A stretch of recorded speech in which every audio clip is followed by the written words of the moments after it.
everyone fine. ಶಕ್ತಿ ದೇವತೆಗ ಮೊರೆ ಹೋದ್ರ ದರ್ಶನ್ ಪತ್ನಿ ವಿಜಯಲಕ್ಷ್ಮಿ. ಅಸ್ಸಾಂನ ಗುವಾಹಟಿಯ ಕಾಮಾಖ್ಯ ದೇವಸ್ಥಾನಕ್ಕೆ ಭೇಟಿಯನ್ನ ಕೊಟ್ಟಿದ್ದಾರೆ ವಿಜಯಲಕ್ಷ್ಮಿ. ಒಂದ್ ಕಡೆಯಲ್ಲಿ ಚಾರ್ಜ್ ಶೀಟ್ ಸಲ್ಲಿಕೆ ಆಗಿದೆ, ಇನ್ನೊಂದು ಕಡೆಯಲ್ಲಿ ತನ್ನ ಗಂಡನಿಗಾಗಿ ಕಾನೂನು ಹೋರಾಟವನ್ನ ಮಾಡ್ತಾ ಇದ್ದಂತ ಪತ್ನಿ ವಿಜಯಲಕ್ಷ್ಮಿ ದೇವಸ್ಥಾನದ ಮೊರೆ ಹೋಗಿದ್ದಾರೆ. ಅಸ್ಸಾಂನ ಗುವಾಹಟಿಯ ಕಾಮಾಖ್ಯ ದೇವಸ್ಥಾನಕ್ಕೆ ಭೇಟಿಯನ್ನ ಕೊಟ್ಟಿದ್ದಾರೆ. ಕಾಮಾಖ್ಯ ದೇವಿಗೆ ಪೂಜೆಯನ್ನ ಸಲ್ಲಿಸಿದ್ದಾರೆ ದರ್ಶನ್ ಪತ್ನಿ ವಿಜಯಲಕ್ಷ್ಮಿ. ದೇವಸ್ಥಾನದ ಭೇಟಿಯ ಬಳಿಕ ಜಾಲತಾಣದಲ್ಲಿ ಪೋಸ್ಟ್ ಕೂಡ ಮಾಡಿದ್ದಾರೆ. ಪ್ರಾರ್ಥನೆಗೆ ಶಕ್ತಿಶಾಲಿ ಅಂತ ಪೋಸ್ಟ್ ಅನ್ನ ಹಾಕಿದ್ದಾರೆ ವಿಜಯಲಕ್ಷ್ಮಿ. ನೋಡಿ, ಈ ಪ್ರಕರಣದಲ್ಲಿ ವಿಜಯಲಕ್ಷ್ಮಿ ಇಲ್ಲದೆ ಇದ್ರೂ ಅವರ ಹೆಸರು ಮಾತ್ರ ಸಿಕ್ಕಾಪಟ್ಟೆ ಚರ್ಚೆಗೆ ಬಂತು. ಒಬ್ಬ ಹೆಂಡತಿಯಾಗಿ, ಒಬ್ಬ ತಾಯಿಯಾಗಿ ಗಂಡನನ್ನ ಬಿಡಿಸಿಕೊಂಡು ಬರೋದಕ್ಕೆ ಮಗನಿಗೆ ಯಾವುದೇ ರೀತಿಯಾದಂಥ ಬೇಜಾರಾಗಬಾರ್ದು ಅನ್ನುವಂಥ ಕಾರಣಕ್ಕೆ ಎಷ್ಟರ ಮಟ್ಟಿಗೆ ಆಕೆ ಹಠಕ್ಕೆ ಬಿದ್ದು ಕೆಲಸವನ್ನು ಮಾಡ್ತಾ ಇದ್ದಾರೆ. ನಿಜವಾಗ್ಲೂ ಗ್ರೇಟ್ ಅಂತ ಇವರ ಕೆಲಸವನ್ನು ಶ್ಲಾಘಿಸಲಾಗ್ತಾ ಇತ್ತು. ಇದೀಗ ದೇವಸ್ಥಾನದ ಮೊರೆ ಹೋಗಿದ್ದಾರೆ. ಅಸ್ಸಾಂನ ಗುವಾಹಟಿಯಲ್ಲಿರುವಂಥ ಕಾಮಾಖ್ಯ ದೇವಿ ತುಂಬ ಫೇಮಸ್ ದೇವಸ್ಥಾನ, ಶಕ್ತಿಪೀಠ ಅಂತ ಕೂಡ ಕಾಮಾಖ್ಯ ಟೆಂಪಲ್ ಕರೆಸ್ಕೊಳ್ಳುತ್ತೆ.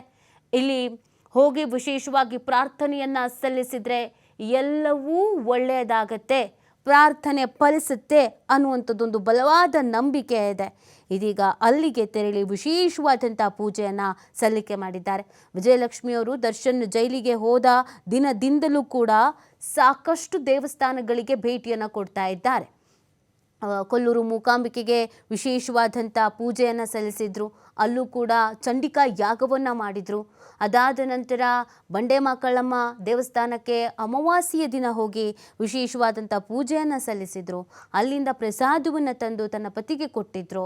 ಹೀಗೆ ಸಾಕಷ್ಟು ದೇವಸ್ಥಾನಗಳಿಗೆ ಭೇಟಿಯನ್ನು ಕೊಡೋದು, ವಿಶೇಷ ಪೂಜಾ ಕಾರ್ಯಗಳಲ್ಲಿ ಭಾಗಿಯಾಗೋದು, ಈ ಥರದ ಕೆಲಸವನ್ನು ವಿಜಯಲಕ್ಷ್ಮಿ ಮಾಡ್ತಾ ಇದ್ದಾರೆ. ಇದೀಗ ಅದೇ ರೀತಿಯಾಗಿ ದೇವಸ್ಥಾನಕ್ಕೆ ಭೇಟಿಯನ್ನು ಕೊಟ್ಟಿದ್ದಾರೆ. ಅದರ ಜೊತೆಗೆ ಒಂದು ಲೈನ್ ಹಾಕಿದ್ದಾರೆ. ಅವರ ಇನ್ಸ್ಟಾಗ್ರಾಮ್ ಸ್ಟೋರಿಯಲ್ಲಿ ಅಪ್ಡೇಟನ್ನು ಮಾಡ್ಕೊಂಡಿರುವಂಥದ್ದು. ಅವರು ಈ ಪ್ರೇಯರ್ಸ್ ಈಸ್ ಪವರ್ಫುಲ್, ಪ್ರಾರ್ಥನೆಗೆ ಶಕ್ತಿಶಾಲಿ ಅನ್ನುವಂಥ ವಿಚಾರವನ್ನು ಅವರು ಹೇಳ್ಕೊಂಡಿದ್ದಾರೆ. ಹೇಗಾದರೂ ಮಾಡಿ ಸಂಕಷ್ಟದ ಪರಿಸ್ಥಿತಿಯನ್ನು ಎದುರಿಸ್ತಾ ಇರುವಂಥ ತನ್ನ ಗಂಡ ದರ್ಶನ್ ಹೊರಗೆ ಬರಬೇಕು, ಕಾನೂನು ಹೋರಾಟದಲ್ಲಿ ಗೆಲ್ಲಬೇಕು, ಹೇಗಾದರೂ ಮಾಡಿ ಅವರನ್ನು ಬಿಡಿಸ್ಕೊಂಡು ಬರಬೇಕು ಅನ್ನುವಂಥ ನಿಟ್ಟಿನಲ್ಲಿ ಸಾಕಷ್ಟು ಪ್ರಯತ್ನವನ್ನು ಮಾಡ್ತಾ ಇರುವಂಥ ವಿಜಯಲಕ್ಷ್ಮಿ ಅವರು ಒಂದು ಕಡೆಯಲ್ಲಿ ಕಾನೂನು ಹೋರಾಟ ಮಾಡ್ತಾ ಇದ್ದಾರೆ. ನಿಮಗೆಲ್ಲ ನೆನಪಿರಬಹುದು, DCM DK ಶಿವಕುಮಾರ್ ಅವರ ನಿವಾಸಕ್ಕೂ ಹೋಗಿದ್ರು. ಸಿದ್ದರಾಮಯ್ಯನವರ ಬಳಿಯೂ ಕೂಡ ಮಾತಾಡಬೇಕು, ನಮ್ಗೆ ಅವಕಾಶ ಕೊಡಿ ಅಂತ ಟೈಮನ್ನು ಕೂಡ ಕೇಳಿದರು.